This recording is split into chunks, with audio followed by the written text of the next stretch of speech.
Cthulhu Jack.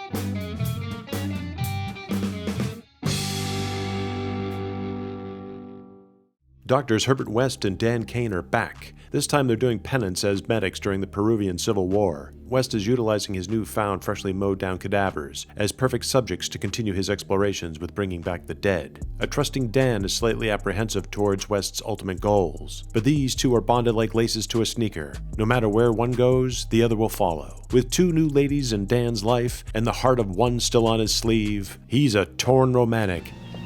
Don't let the little head rule the big head, Dan. That rocks the puffy shirt. What are you, crazy? And a mullet that looks like it was chiseled from stone. In Brian Yuzna's 1990 twisted sequel classic, Bride of Re-Animator. This film was actually shot in 1988 and sat on the shelf before finding a limited theatrical release. In a 2002 interview with Brian Yuzna and Stuart Gordon, Yuzna explains how difficult it is to make a sequel, mainly due to what distributors want to see carried over from the original. In Re-Animator, Dr. Hill's head is turned into cranberry juice, yet in Bride, he's back. How? In a piece of dialogue spoken by Dr. Graves. A lack of decay. Are you saying that they're not quite dead? With Meg gone from the first one, Dan falls in love with a dying patient, Gloria, played by Halloween franchise alum Kathleen Kinmont. Utilizing Meg's heart as the catalyst not only for Herbert to convince Dan to help, but in Dan's own delusional state, he thinks he can still bring Meg back from assembled parts. I don't see anything going wrong here, do you? Except maybe for Lieutenant Chapman, played by the all-too-familiar actor Claude Earl Jones. You got it?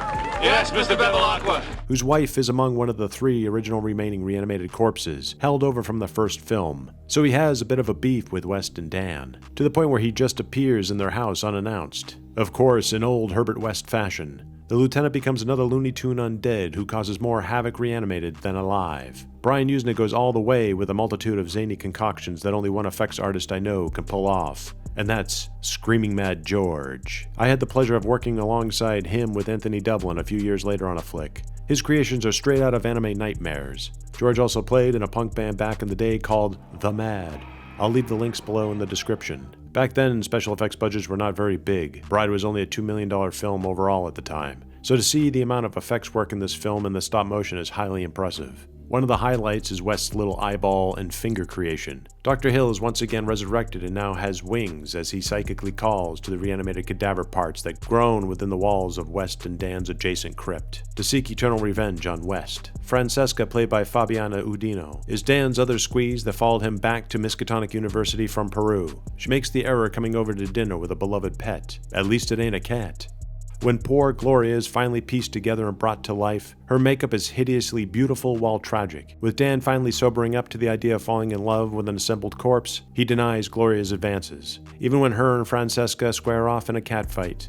Your girlfriend doesn't stand a chance. This still doesn't warm Dan's own heart, with Gloria in the end offering Meg's back. Bride of Re-Animator is a worthy sequel stuffed to the gills with more gags and West's goofball experimentations to fill 3 county morgues. If it suffers from anything, it may be the gluttony of these added bits that slog the pace a bit. So if you like wacky over-the-top body horror turned to 11, with your old pals Dr. West and Dr. Kane back at it again, then this film is for you. Until next time. No body.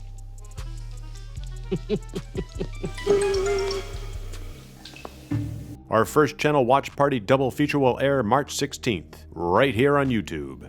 So click links below to be notified. Many thanks for the support, and Hail Cthulhu!